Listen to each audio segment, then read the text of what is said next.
سر میرا سوال یہ ہے کہ کیا حضور صلی اللہ علیہ وسلم کے روضہ مبارک کا دروازہ کسی وی آئی پی کے لیے، کسی بادشاہ کے لیے کھولا جاتا ہے؟ جی نہیں، یہ بھی ایک ایسا مسئلہ ہے جو لوگوں میں بہت پھیل گیا ہے اور غلط مشہور ہو گیا ہے لوگوں کے اندر۔ لوگ یہ سمجھتے ہیں کہ فلاں بادشاہ وغیرہ آتے ہیں اور وہ نبی صلی اللہ علیہ وسلم کی قبر کی زیارت کے لیے جاتے ہیں۔ آپ کو عمومی طور پہ میں خلاصہ بتاؤں کہ یہاں کے بادشاہ بھی نبی صلی اللہ علیہ وسلم کی قبر کی زیارت نہیں کر سکتے ہیں، قبر کی یعنی کہ قبر تک نہیں جا سکتے ہیں۔ صحیح، ہم بھی جو جاتے ہیں، آپ نے دیکھا ہوگا ہم کہاں تک جا سکتے ہیں؟ جو جالی لگی ہوئی ہے، جالی یہ کس نے لگائی ہے؟ جالی یہ سعودی حکومت نے لگائی ہے، یعنی کہ پرانے زمانے میں جالی نہیں لگی ہوتی تھی۔ اس کے پیچھے، جالی کے پیچھے کیا ہے؟ بہت سے لوگ یہ سمجھتے ہیں، وہ جھانک کر کے دیکھ رہا ہوتا ہے کہ ہمیں قبر نظر آ جائے کسی طریقے سے۔ قبر ناممکن ہے کہ نظر آ جائے، کیونکہ جالی کے پیچھے 3 دیواریں ہیں۔ ایک تو آپ جانتے ہیں کہ گھر کی دیوار تھی، آپ صلی اللہ علیہ وسلم کہاں پہ مدفون کیے گئے؟ گھر کے اندر مدفون کیے گئے تھے۔ حدیث آتی ہے نبی صلی اللہ علیہ وسلم کی کہ نبیوں کا انتقال جہاں پر ہو جاتا ہے وہیں پر ہی دفن کر دیا جاتا ہے۔ تو صحابہ کرام میں بہت بڑا اختلاف ہوا تھا جب آپ صلی اللہ علیہ وسلم کا انتقال ہوا کہ کہاں پہ دفن کرنا ہے۔ انصار نے کہا کہ انصار کے علاقے میں، مہاجروں نے کہا کہ ہمارے علاقوں میں، ہر کسی نے اچھی سے اچھی تجویز دینے کی کوشش کری اور چاہا کہ ہمارے علاقوں میں ہو، قریب تک کہ تلواریں نکل جائیں۔ حضرت ابو بکر رضی اللہ عنہ آئے اور آ کر کے حدیث سنائی کہ میں نے نبی صلی اللہ علیہ وسلم سے سنا ہے کہ نبی کا انتقال جہاں ہو جائے وہیں دفن کر دینا چاہیے۔ تو صحابہ کرام یہ تھے کہ جو ابھی جنگ چھڑنے والی تھی، فوراً تلواریں اپنے بند کر دی گئیں، اور ساری ہمارے درمیان میں بھی یہی ہونا چاہیے کہ جب حدیث آ جائے تو ہمارے درمیان کسی بھی قسم کا اختلاف ہو وہ فوراً ختم ہو جائے۔ تو آپ صلی اللہ علیہ وسلم کو دفن کیا گیا کہاں پر؟ دیکھا گیا کہ آپ کا انتقال ہوا ہے حضرت عائشہ کے گھر کے اندر۔ آپ صلی اللہ علیہ وسلم حضرت عائشہ کی گود میں سر رکھے ہوئے تھے، آپ بیماری کی حالت میں تھے، بہت زیادہ بخار کی تپش میں تھے، تو آپ صلی اللہ علیہ وسلم کو وہیں پر ہی مدفون کر دیا گیا جس جگہ پہ آپ کا انتقال ہوا۔ تو وہ جگہ کون سی تھی؟ گھر۔ اب گھر کی ظاہری بات ہے 4 دیواری تھی، 4 دیواری کے باہر کچھ عرصے کے بعد پرانے زمانے میں ہی ایک اور دیوار بنائی گئی جس کے 6 کونے تھے، 6 کونے، یعنی کہ عام طور پہ 4 کونے ہوتے ہیں نا گھر کی دیوار کے، اس کے 6 کونے بنائے گئے تھے۔ یہ 6 کونے کیوں بنائے گئے تھے؟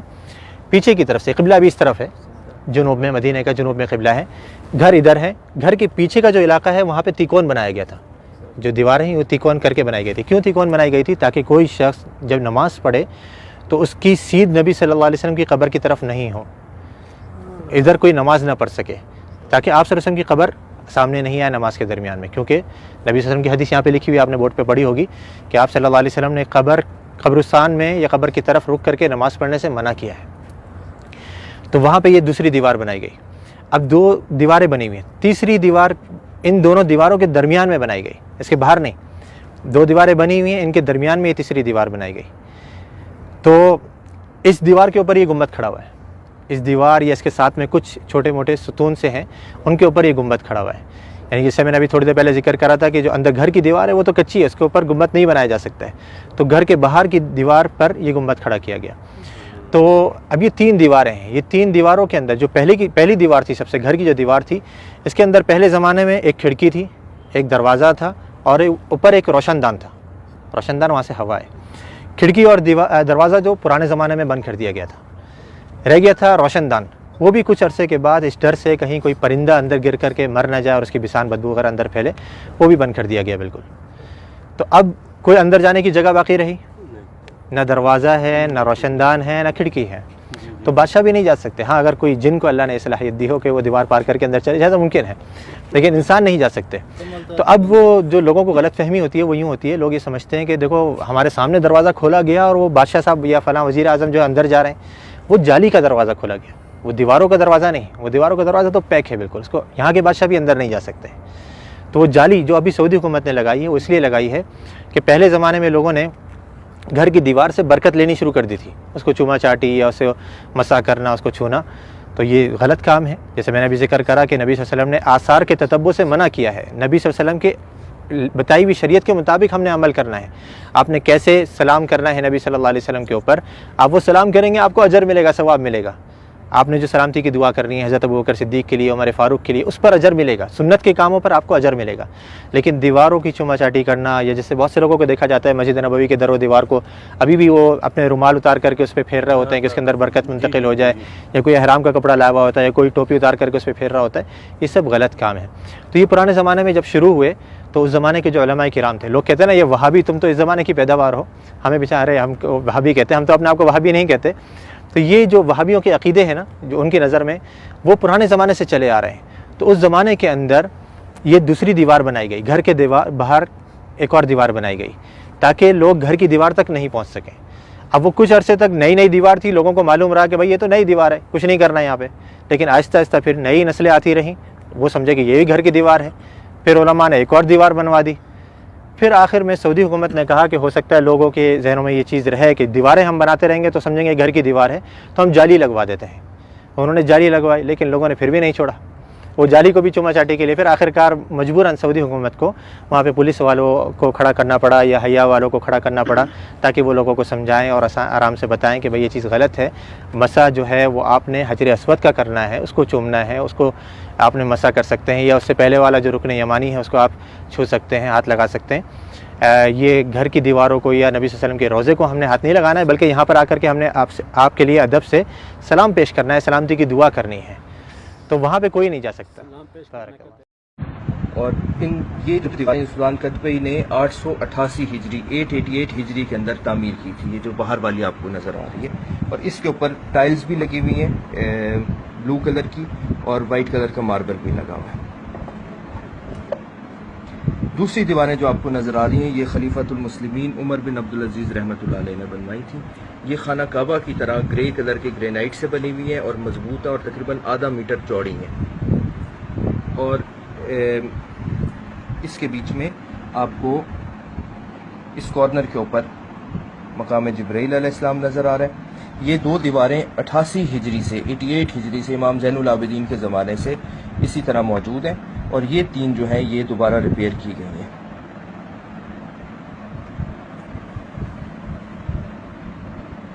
اندر گنبد نور شریف کے اندر ایک کھڑکی ہے، ان دیواروں کے اوپر بھی قصیدہ مبارک لکھے ہوئے اور بیچ میں سٹیل کی فلنگ کی گئی ہے۔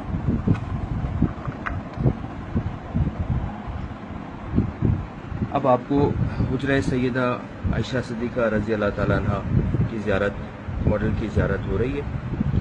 یہاں پہ ایک کھڑکی ہے، یہ واحد راستہ ہے روضہ مبارک قبر انور میں جانے کا، تو کھڑکی کے اوپر آنے کے لیے سیڑھی سے پہلے اس چھت پہ آتے ہیں اور پھر اس کھڑکی کو سلائڈ کر کے کھولا جاتا ہے۔ اس کی شیپ جو ہے آکٹاگونل ہے، یعنی 8 پہلو گنبد ہے، اور اس کے اوپر وائٹ کلر کا ماربل لگا ہوا ہے۔ یہ ایڈیشنل حصہ بعد میں تعمیر کیا گیا تھا جب سلطان قطبی نے حجرہ سیدہ عائشہ کے اندر ایکسٹینشن کی ریپیئرز کے وقت، لہٰذا اس کے اوپر یہ ایک لمبا چھت جو ہے گنبد کی نما وہ بنائی گئی ہے۔ جب اب بندہ زیارت کے لیے یا خدمت کے لیے کھڑکی مبارک سے اندر جاتا ہے تو اس کے بعد لکڑی کی چھت ہے جو حضور صلی اللہ علیہ وسلم کے زمانے سے موجود ہے، اور اس کے اندر ایک اور کھڑکی ہے، اس کے اندر شتیر ہیں، اور شتیروں کی چھت کے اندر باقیات بھی ہیں جن کے بیچ میں اون کا کمبل جن کی چھت تھی اور کھجور کے پتے، کافی سارا سامان اسی طرح اصلی حالت میں موجود ہے۔ چھت مبارک کے اندر سے سلائڈ کیا جاتا ہے، اور سلائڈ کرتے ہیں تو اندر پھر ہمیں زیارات ہوتی ہیں۔ بسم اللہ الرحمن الرحیم۔ یہ دو دیواریں جو ہمیں نظر آ رہی ہیں یہ حضور پاک صلی اللہ علیہ وسلم کے دست مبارک سے بنائی ہوئی ابھی تک موجود ہیں حجرہ نبوی کے اندر، اور یہ جو ہے یہ مدینے کی مٹی اور گارے سے تیار کی گئی ہے۔ اس کی سپورٹیو وال ہے جو عمر بن عبدالعزیز رحمۃ اللہ علیہ اور سلطان قطبی نے یہاں پہ تعمیر کی۔ مسجد نبوی شریف کے فرش سے 1.5 میٹر آلموسٹ نیچے حجرہ مبارک ہے جو اس کا گراؤنڈ لیول ہے، اور ہمیں یہاں پہ ترتیب کے ساتھ تینوں مقابر شریف کے ماڈل نظر آ رہے ہیں۔ حجرہ رسول صلی اللہ علیہ وسلم کے دیوار کے بالکل ساتھ سرکار دو عالم صلی اللہ علیہ وسلم کا مقام، اور پھر حضرت فاروق، پھر حضرت صدیق اکبر رضی اللہ تعالیٰ عنہ، اور پھر حضرت عمر فاروق رضی اللہ تعالیٰ عنہ، اور یہاں پہ ایک مقام حضرت عیسیٰ علیہ السلام کے لیے آج بھی باقی ہے۔ نہ مزار شریف کے اوپر قبر مبارک کے اوپر کوئی چادر ہے، نہ کوئی ذریعہ ہے، نہ کوئی صندوق ہے، اپنی ایگزیکٹ اوریجنل حالت کے اندر موجود ہے۔ اس حجرہ مبارک کے ارد گرد سلطان نور الدین زنگی رحمۃ اللہ علیہ نے سیسا پلائی ہوئی دیوار تیار کروائی، اور اس کی کھدائی اتنی کروائی جتنا مدینہ منورہ کا واٹر ٹیبل ہے۔ اس دیوار تک جانے کا بھی کوئی راستہ نہیں ہے۔ مسجد کے خزانے کا ایک راستہ ہے جن میں اکثر لوگ یہ سمجھتے ہیں کہ ہم نے زیارت کی ہے اور ہم لوگ دیوار مبارک کے قریب آ گئے ہیں، وہ اصحاب صفہ کی بیک سائڈ پہ ایک کمرہ ہے اور اس کے بیچ میں صرف زیارات کا جو خزانہ ہے مسجد نبوی کا وہ رکھا جاتا تھا. الفاتحہ. اللہم صلی علی سیدنا محمد وعلی آل سیدنا و نبینا مولانا محمد وبارک وسلم.